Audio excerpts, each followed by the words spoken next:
titirahin natin ng asin sa kalawakan, ang barko na may mga aparato na lulusaw sa bagyo. Sa dagat pa lang kung saan nag-uumpisa ang bagyo, doon ay pahinain hanggang sa malusaw ang bagyo. Ito ay may counter blade pan upang pukontrahin ang spin o ikot ng bagyo. Meron din itong nakasaboy na yelo upang palamigin ang temperatura o init ng tubig sa karagatan. Meron din itong nakasaboy na asin o sa himpapawid o cloud seeding upang mabuo ang ulap, at pag nabuo ng ulap ay titirahin ito ng laser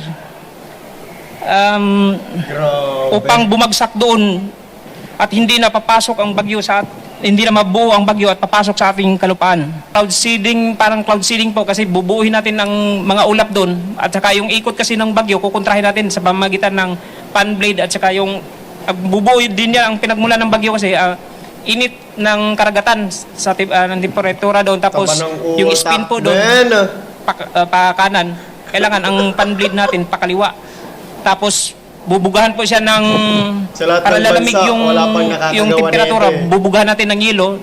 Siya pa lang ang dahil ang nagpaplano. na yun, tapos hindi pag yung para mabuo yung ulap.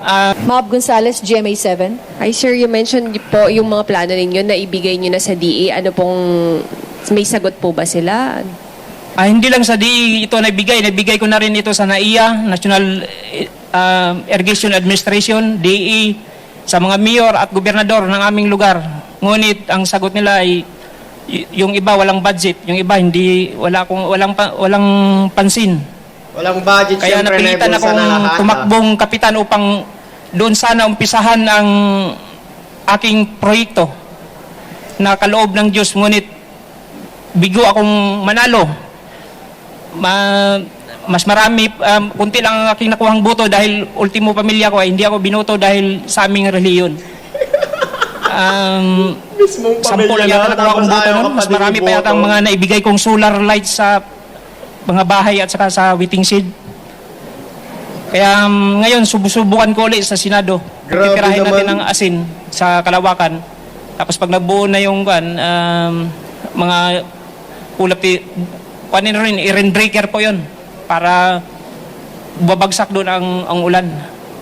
Grabe. Wala na, hihina na po yun hihina na ang bagyo. Napaka-advance ng pag-iisip, men, napakalupit.